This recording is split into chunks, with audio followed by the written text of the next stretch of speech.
नमस्कार, आप देख रहे हैं सुहाना सफ़र। आज आपके लिए लेकर आए हैं नए वित्तीय वर्ष यानी 26-27 में होने वाले नए नियम, बदलाव, योजनाएं और किसानों, महिला, युवाओं के से जुड़ी जानकारियां। राजस्थान में 1 अप्रैल से होंगे बड़े बदलाव। हाईवे पर सफर होगा महंगा। सरकारी अस्पतालों का समय भी बदलेगा। रेलवे में कई नियम बदलेंगे। राजस्थान में 1 अप्रैल से कई बदलाव देखने को मिलेंगे। जहां नेशनल हाईवे पर सफर करना महंगा होगा, वहीं प्रदेश में निजी यात्री वाहनों के लिए भी सख्त नियम लागू होंगे। इसके साथ ही सरकारी अस्पतालों में ओपीडी का समय भी बदलेगा। प्रदेश के सरकारी और प्राइवेट स्कूलों में 1 अप्रैल से नया शैक्षणिक सत्र शुरू होगा। अब जानिए प्रदेश में 1 अप्रैल से क्या क्या बदलाव होंगे। हाईवे पर सफर महंगा। भारतीय राष्ट्रीय राजमार्ग प्राधिकरण ने जयपुर से अलग अलग शहरों के लिए जाने वाले नेशनल हाईवे की टोल दरों को बढ़ोतरी की है। इसमें जयपुर में रिंग रोड, जयपुर किशनगढ़, जयपुर सीकर और जयपुर दौसा हाईवे पर बने टोल प्लाजा शामिल है। ये बढ़ोतरी 1 अप्रैल से लागू होगी। NHAI की ओर से जारी नोटिफिकेशन में जयपुर से दिल्ली जाने वाले पुराने वाहनों पर दौलतपुरा, मनोहरपुरा और शाहजहांपुर टोल प्लाजा पर, जबकि जयपुर किशनगढ़ हाईवे पर ठिकरिया, बड़गांव और रिंग रोड पर सीतारामपुरा, हिंगोनिया और जयपुर सीकर राजमार्ग पर टाटियावास टोल बूथ पर बढ़ोतरी की गई है। यह बढ़ोतरी 5 से लेकर 20 रुपए तक की है। रिंग रोड पर प्राइवेट के अलावा हल्के कॉमर्शियल वाहनों के लिए बढ़ोतरी नहीं की गई है। यहाँ केवल भारी कॉमर्शियल गाड़ियों के लिए टोल रेट में 5 से 20 रुपए तक बढ़ोतरी की गई है। NHAI ने कार के लिए बनाए जाने वाले सालाना पास की कीमतों में 75 रुपए की बढ़ोतरी की। कारों के लिए कोई बढ़ोतरी नहीं है। NHAI की तरफ से जारी नोटिफिकेशन के मुताबिक इन सभी टोल बूथ पर कारों के लिए टोल दरों में कोई इजाफा नहीं किया गया। ज्यादातर बढ़ोतरी कॉमर्शियल या उससे बड़े भारी वाहनों के लिए हुई है। अगला बदलाव राजस्थान हाईकोर्ट को लेकर।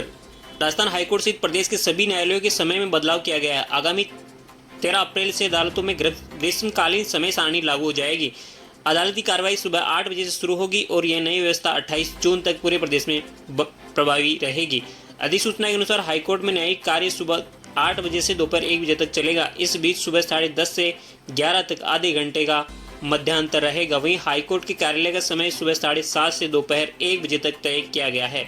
इसमें 10:30 से 10:45 बजे तक 15 मिनट का ब्रेक दिया जाएगा।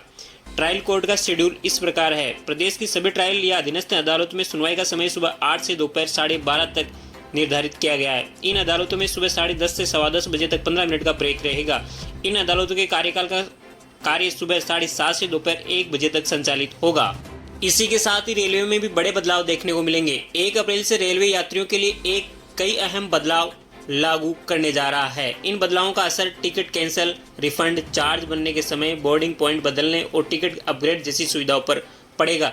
टिकट कैंसिलेशन का समय बढ़ाया गया। अब टिकट कैंसिलेशन करने के समय सीमा बढ़ा दी गई है। पहले 48 घंटे, 12 और 4 घंटे पहले तक के कैंसिलेशन के अलग अलग नियम थे, जिन्हें बदलकर अब 72, 24 और 8 घंटे कर दिया गया है। इसका मतलब है कि यात्रियों को अब पहले से ज़्यादा समय मिलेगा ताकि वे अपनी यात्रा की योजना बेहतर तरीके से बदल सके। चार्ट पहले बनेगा, वेटिंग वालों को होगा फायदा। रेलवे अब रिजर्वेशन चार्ट पहले की तुलना में ज़्यादा पहले तैयार करेगा। पहले चार्ट ट्रेन के रवाना होने से 4 घंटे पहले बनता था। अब इसे 9 घंटे से 18 घंटे पहले तैयार किया जाएगा। इससे वेटिंग लिस्ट में रहने वाले यात्रियों को पहले की स्थिति का पता हो जाएगा। वे वैकल्पिक व्यवस्था कर सकेंगे। काउंटर टिकट अब कहीं से भी रद्द होंगे। अब तक काउंटर के लिए टिकट केवल उसी स्टेशन से रद्द किए जा सकते थे जहां से ट्रेन शुरू होती है। नए नियम के बाद यात्री देश के किसी भी रेलवे स्टेशन से अपना काउंटर टिकट रद्द कर सकेंगे, जिससे उन्हें काफ़ी सुविधा मिलेगी। ई टिकट पर भी TDR की जरूरत खत्म। ई टिकट रद्द करने पर अब टिकट डिपॉजिट रसीद भरने की जरूरत नहीं होगी। कैंसिलेशन के बाद रिफंड अपने आप प्रोसेस हो जाएगा। इससे यात्रियों का समय बचेगा और प्रक्रिया आसान होगी। अगले बदलाव टैक्स और बैंकिंग से 3 मुख्य बदलाव हैं। 31 मार्च की रात 12 बजे बाद देश में टैक्स और बैंकिंग से जुड़े 3 बड़े कामों को डेडलाइन खत्म हो रही है। पहली है PPE, NPS और सुकन्या खाते में डाले मिनिमम बैलेंस।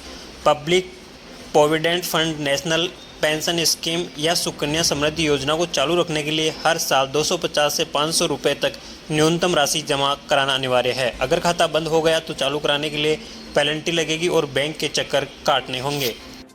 अगला बदलाव है पुरानी टैक्स रिजीम में सेविंग का मौका। पुरानी टैक्स रिजीम में टैक्स बचाने के लिए निवेश करने का 31 मार्च को आखिरी दिन है। सेक्शन 28C के तहत 1.5 लाख तक की छूट पाने के लिए आप PPF लाइफ इंश्योरेंस में निवेश कर सकते हैं। इसके अलावा 80D के तहत हेल्थ इंश्योरेंस प्रीमियम और मेडिकल खर्चों पर 1 लाख तक की छूट मिलती है।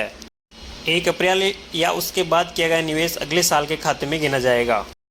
अगला बदलाव है सैलरी क्लास के लिए जरूरी ऑफिस में जमा करें इन्वेस्टमेंट प्रूफ। अगर आप नौकरी पेशा है तो आपको अपने ऑफिस में इन्वेस्टमेंट प्रूफ जमा कराने होंगे।